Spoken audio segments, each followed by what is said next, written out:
அஸ்ஸலாமு அலைக்கும். இன்னைக்கு ராபியா குக்கிங்கில் என்ன செய்ய போகிறோம் அப்படின்னு பார்த்தீங்கன்னா, பிரண்டை தொக்கு தாங்க, முட்டை சேர்த்து பிரண்டை தொக்கு தாங்க செய்ய போகிறோம். இந்த பிரண்டை தொக்குக்கு தேவையான பொருட்கள் பார்த்துடலாம். நான் ஒரு 100 கிராம் சின்ன வெங்காயம் எடுத்திருக்கேன். அடுத்து கொஞ்சமாட்டு பிரண்டை எடுத்திருக்கேன். இந்த அளவு ஒரு கைப்பிடி நிறைய எடுத்திருக்கேன். நான் போன டைம் மாதிரி அரிப்பு வர மாதிரி செய்யக்கூடாது, நல்லா வதக்கிட்டு இந்த தாட்டி செய்யணும்னு சொல்லிட்டு வச்சுருக்கேன்.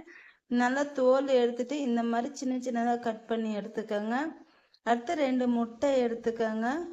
கொஞ்சமாக புளி எடுத்துக்கோங்க. அடுத்து ஒரு 4 தக்காளியை நல்லா அரைச்சி எடுத்து வச்சுருக்கேன். அவ்வளோதாங்க. இப்போ இது எல்லாத்தையும் எப்படி செய்கிறது அப்படி சொல்லிட்டு பார்க்கலாம். இதோட ஒரு 5-6 பல் பூண்டு சேர்த்துக்காங்க. இப்போ எப்படி செய்யறதுன்னு பார்த்தோம்னா, நான் ஒரு மண் பாத்திரம் வச்சிருக்கேன். இதுல கொஞ்சம் எண்ணெய் ஊத்திக்கலாம். இப்போ எண்ணெய் சேர்த்துட்டேன். இப்போ எண்ணெய் நல்லா காயட்டும். எண்ணெய் காஞ்சதும் ஃபர்ஸ்ட் நம்ம இதுல பிரண்டைய போட்டு நல்லா வதக்கி எடுத்துக்கலாம். நல்லா வதக்கி இருந்தாங்க, அப்பதான் அரிக்காது. நல்லா வதக்கி எடுத்துருங்க. நல்லா வதக்கி எடுத்துட்டேன்.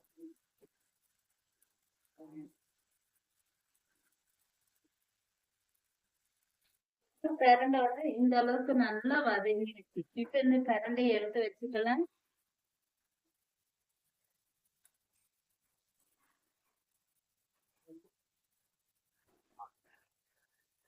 இப்ப இதுல கொஞ்சமாட்டு வெந்தயம் சேர்த்துக்கிறேன். ஒரு 1/4 ஸ்பூன் வெந்தயம், ஒரு 1/4 ஸ்பூன் கடுகு, ஒரு 1/2 ஸ்பூன் ஜீரகம் சேர்த்துட்டு நல்லா பொரியட்டும். இது நல்லா பொரிஞ்சதும் இதுல வெங்காயம் பூண்டு சேர்த்துடலாம். பாருங்க நல்லா பொரிஞ்சிருச்சு. இப்போ பூண்டு வெங்காயம் சேர்க்கலாம். இப்போ இந்த பூண்டு வெங்காயம் நல்லா வதங்கணும்.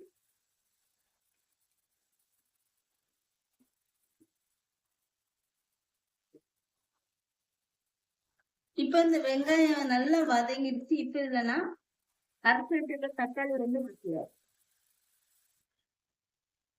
இப்ப இந்த தக்காளி ஊத்திட்டு நான் இப்போ உப்பு சேர்த்துக்கலாம் தேவைக்கு. இப்ப இதுல கொஞ்சமா தண்ணி ஊத்திக்கிறேன்.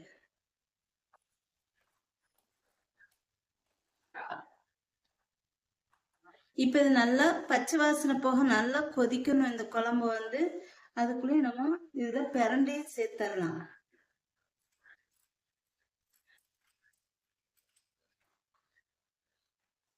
சேர்த்துட்டு நல்லா பச்சை வாசனை போக கொதிச்சு நல்லா வெந்து வரணும். அது நம்ம வெயிட் பண்ணலாம். இப்ப இந்த குழம்பு கொதிக்கும் போதே நம்ம இதுல ஒரு 1/2 ஸ்பூன் மல்லித்தூள், 1 ஸ்பூனு சீரகத்தூள் சேர்த்துக்கிறேன்.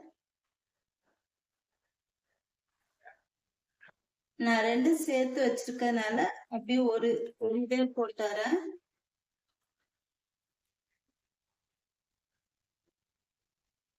குழம்பு நல்லா திக்காய் எப்படி இருக்கு பாருங்க. இது சாப்பிடுறதுக்கு அப்படியே மீன் குழம்பு மாதிரி இருக்கும்.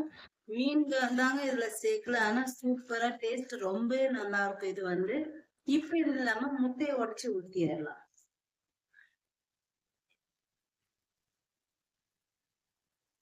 லோ ஃப்ளேம்ல வச்சுடுங்க. வச்சுட்டு இப்ப இதுல முட்டை ஊத்திடலாம்.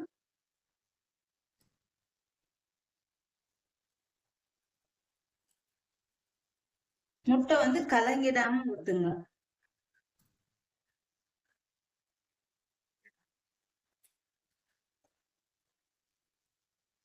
ஊத்திட்டு இது நம்ம மூடி விட்டுறலாம். இப்போ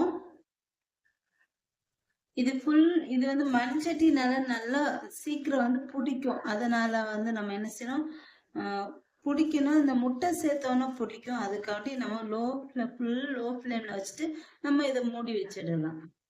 பாருங்க, முட்டை எல்லாம் வெந்து நல்லா குழம்பு ரெடி ஆயிடுச்சு. இப்ப நம்ம இதுல கொஞ்சமா மல்லித்தலை தூவிக்கலாம்.